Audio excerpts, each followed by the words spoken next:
When we think of aircraft carriers today, we picture giants like the USS Nimitz or HMS Queen Elizabeth, floating fortresses bristling with fighters. But every revolution has a beginning. Long before supersonic jets and nuclear-powered vessels, there was a quiet trailblazer, HMS Argus. Launched in the final months of World War I, she didn't fire a single shot in combat, but she changed naval warfare forever. The origins of HMS Argus are unconventional. She began life not as a warship, but as a passenger ocean liner. Ordered by Italy's Lloyd Sabato line and named Conte Rosso, she was intended to transport civilians across the Atlantic in luxury. But war has a way of altering plans. In 1916, with the war dragging on and naval aviation becoming increasingly important, the British Admiralty saw potential in the incomplete hull.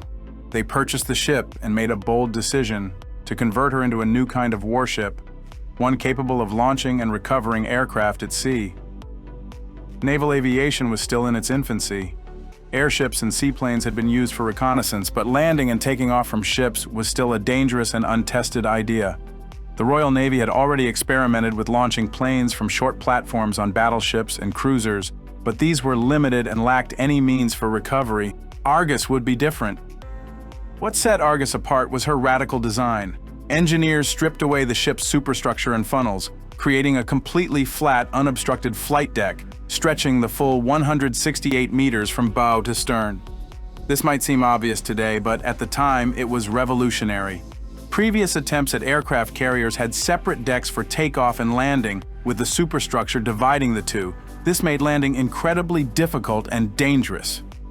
Argus's full-length flight deck allowed both takeoffs and landings to happen in sequence, and laid the foundation for the modern aircraft carrier. Below the deck, aircraft were stored in hangars raised to the surface by hydraulic elevators, another innovation that would become standard on all future carriers. HMS Argus was officially commissioned in September 1918, just 2 months before the end of World War I. As a result, she never saw frontline combat during the war. But that didn't make her any less important.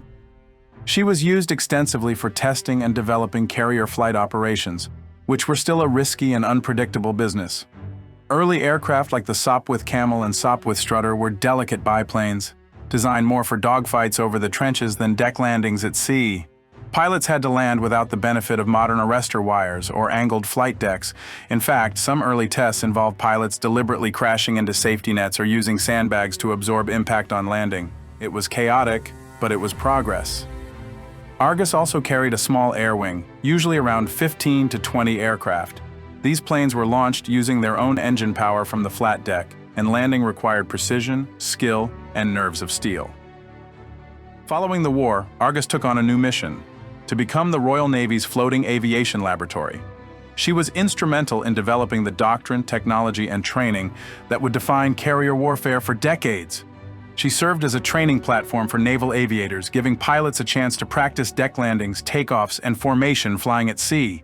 This wasn't just about the pilots. It was about the crews, too. Deck handlers, signal officers, engineers, all learning how to run a carrier like a complex machine.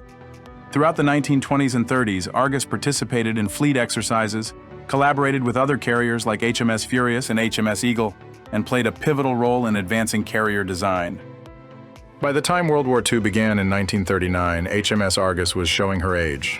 Her speed, armor, and capacity were no match for the new generation of carriers. But the Royal Navy still found a valuable role for her. During the early years of the war, Argus served as an aircraft transport and training carrier. She helped ferry planes across the Atlantic to reinforce British forces in North Africa and the Mediterranean.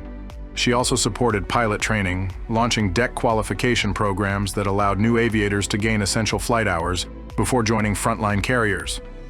Despite her outdated status, Argus remained active until 1944, when she was finally retired and scrapped in 1946. HMS Argus may not have engaged in dramatic battles or headline-grabbing missions, but her impact was no less profound. She proved that aircraft could be launched and recovered safely at sea, and she showed how a flat flight deck could transform naval strategy. Every aircraft carrier that came after her, the British, American, Japanese, or otherwise, owes a debt to Argus. Her innovations made naval aviation practical, scalable, and dominant. She was the prototype of the future, a quiet giant whose influence can still be seen on every modern aircraft carrier today. She wasn't built for war, but she helped shape how wars would be fought. She bridged the gap between fragile wooden biplanes and the steel giants of modern naval aviation. If you enjoyed this dive into naval aviation history, don't forget to like, subscribe, and leave a comment below.